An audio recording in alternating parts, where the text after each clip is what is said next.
I was sitting at my kitchen table, drinking my second cup of coffee and reading the paper, when my son's wife walked in, picked up my mug without saying a word, carried it to the sink, and poured it out. I looked up at her. She didn't look back at me. "I'm having my book club here at 10, she said. "I need the kitchen." It was 7:43 in the morning. I'm 68 years old. I spent 31 years as a civil engineer.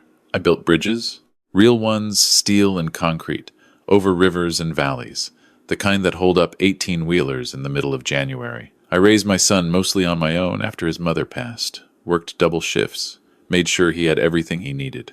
I bought this house with my own hands, repaired the roof twice, replaced every window in 2019, planted the oak tree in the backyard that's now taller than the chimney. And that morning, a woman I had known for 14 months picked up my coffee and dumped it down the drain like it was something she had every right to do. I didn't say anything.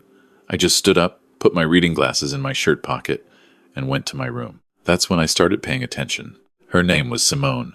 She was 34. She'd met my son, Derek, at a company retreat about 2 years before they got married. And from the very first time Derek brought her home for dinner, something sat wrong with me. I couldn't name it then. I told myself I was just being a difficult father, the kind who thinks no one is ever good enough for his child. I pushed the feeling down. I smiled at her across the table. I gave them my blessing when Derek called to say he'd proposed. The wedding was small. Simone said she didn't have much family and preferred it that way. 60 people, a venue by the lake, a Sunday afternoon in September. I walked my son down the aisle because he asked me to. I danced at the reception. I paid for half of it because Derek asked and because he is my son and I would do anything for him. 3 months after the wedding, Derek lost his job. The tech company he worked for folded almost overnight. He came to me and asked if they could move in just temporarily, just until he got back on his feet. This house has 4 bedrooms. I live alone. I said yes. That was 8 months ago. I want to be clear about something before I go any further.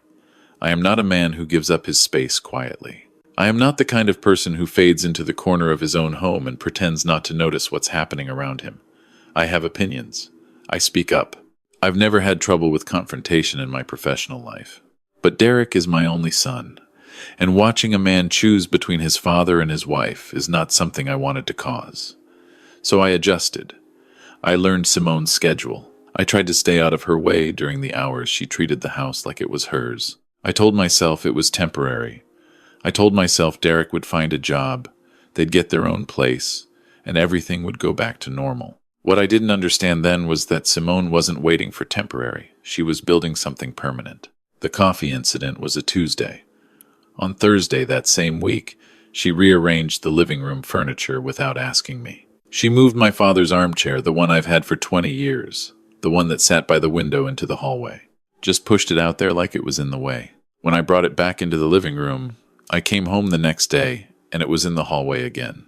I moved it back a second time. I didn't say a word about it. Derek noticed me doing it and looked at the floor.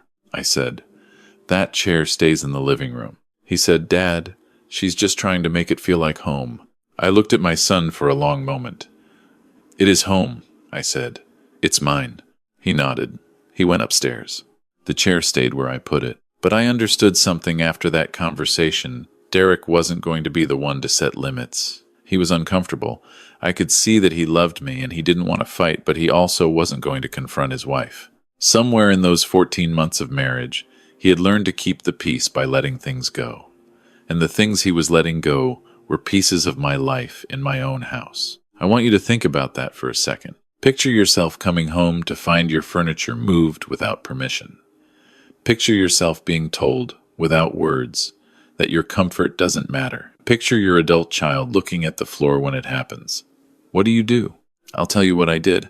I watched, I listened, and I waited. Because here's the thing about being 68 and having built actual bridges: you understand load capacity. You understand that stress accumulates in hidden places long before a structure shows any visible damage. You know how to look for the signs before the collapse. And the signs were everywhere, if you knew what to look for. The first one I noticed was the mail. About 6 weeks after they moved in, I started getting less of it. At first I thought it was just a slow week. Then another week went by, and still very little. I went online and checked my accounts, bank, insurance, utilities. Everything looked normal. but I had the distinct feeling something was missing. Then one afternoon I came in through the garage and saw Simone at the kitchen counter going through a stack of envelopes. She didn't hear me come in. When she looked up and saw me standing there, she startled, really startled. The kind where you catch someone doing something they didn't expect to be caught doing. She gathered the papers quickly and said, "Just sorting the junk mail." I thanked her. I went to my office and I sat very still. I wasn't angry yet. I was something colder than angry. I was calculating. The next day, I drove to the post office and put in a request to have all mail come directly to a P.O. box. I opened in my name only. I told them I'd had issues with delivery. The woman behind the counter was very helpful. I paid for 6 months up front. 2 days later, I got the first piece of real mail that had been redirected, a letter from my bank. It was a notification about a change request on my home equity credit. Someone had tried to add a secondary authorized user to the account. The name on the request was Simone Hartwell. Now, I want to be very careful here about how I describe what I felt in that moment, because it wasn't what most people would expect. It wasn't rage. It wasn't even disbelief. It was a quiet, very specific kind of grief, the grief of a man who hoped he was wrong and just found out he wasn't. I had been right. That first dinner, that first handshake, that slight wrongness I couldn't name. I had been right, and I had talked myself out of it, and I had paid for a wedding, and given up half my house, and watched my father's armchair get pushed into the hallway, and this woman had been working on something the entire time. I called the bank. I spoke with the fraud department. I explained that I had not authorized any change to my account, and that I was the sole owner of the property and the sole holder of the line of credit. They flagged the request immediately and told me someone had called in to initiate the change 11 days earlier, using my account number and the last 4 of my social security number. How would they have my social? I asked. The representative paused. Do you share financial documents with anyone in your household? I had a filing cabinet in my office. I kept it locked, but the key hung on a hook inside the closet, something I'd done for 20 years out of habit and had never thought twice about because I had always lived alone. I drove home. I went to the closet. The key was where I always kept it. But when I opened the filing cabinet, the folders inside were not in the order I kept them. Someone had been through my files. I'm going to stop here for just a moment because I think this is important. If you have family members living with you, in your space, going through your things, I want you to understand that what happened to me can happen to anyone. It doesn't require a criminal mastermind. It just requires access. And we give access to people we love, because that's what love feels like from the inside. We trust. We leave keys on hooks. We don't install cameras in our own homes because we don't want to live like we're suspicious of the people we invited in. That ends now. At least it did for me. I called my attorney the next morning. His name is Calvin. He's been my lawyer for 19 years.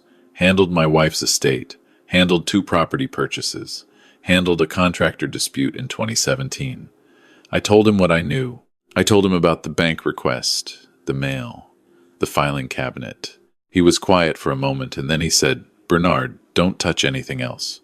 Don't confront anyone. Let me make some calls." That was a Thursday. I want to tell you about the following 9 days, because they were the hardest of everything that came before and after.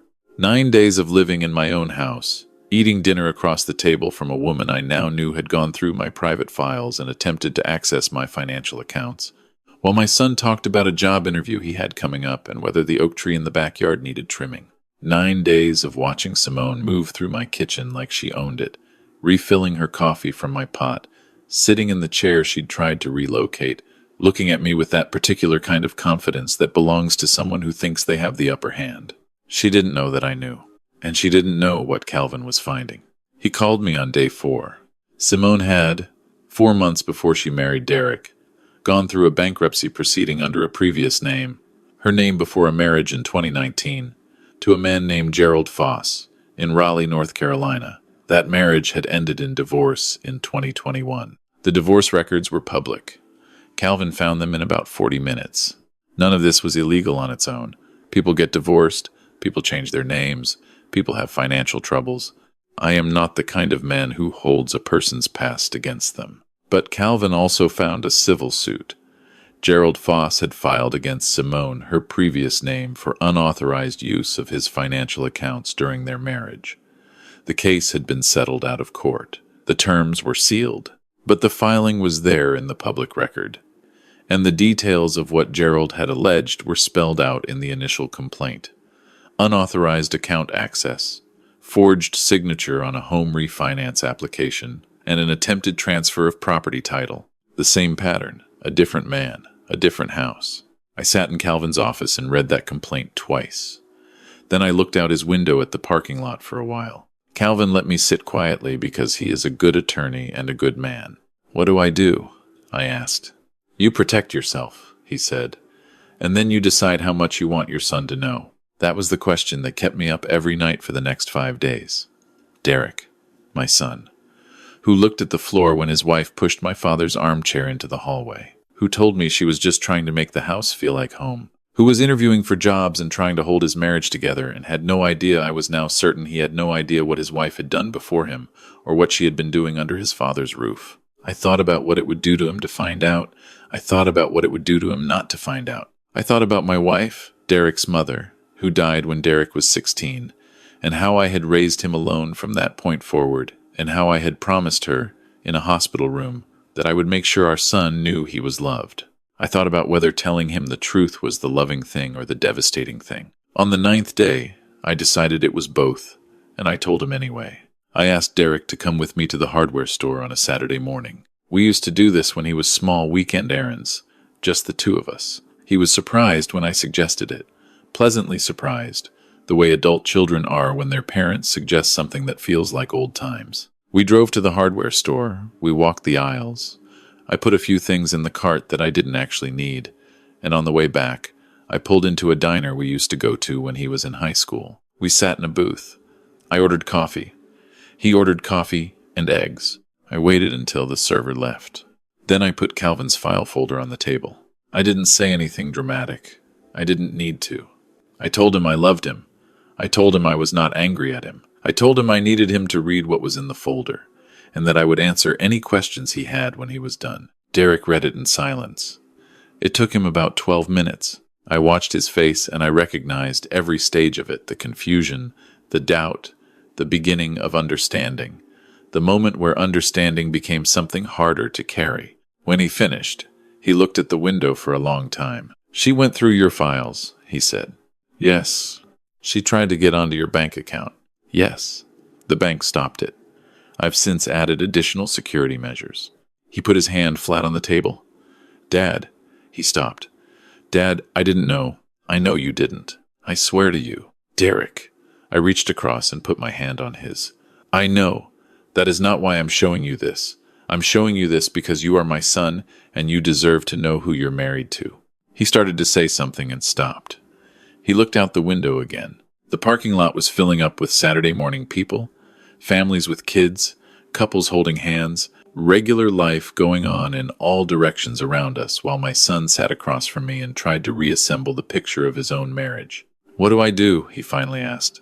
I told him that was up to him, that I had no interest in making his decisions for him, that Calvin had advised me on how to fully protect my accounts and my property, and those steps were already taken or in progress. That the question of what he did about his marriage was separate from the question of what I needed to do to protect myself, and that I wasn't asking him to choose between us.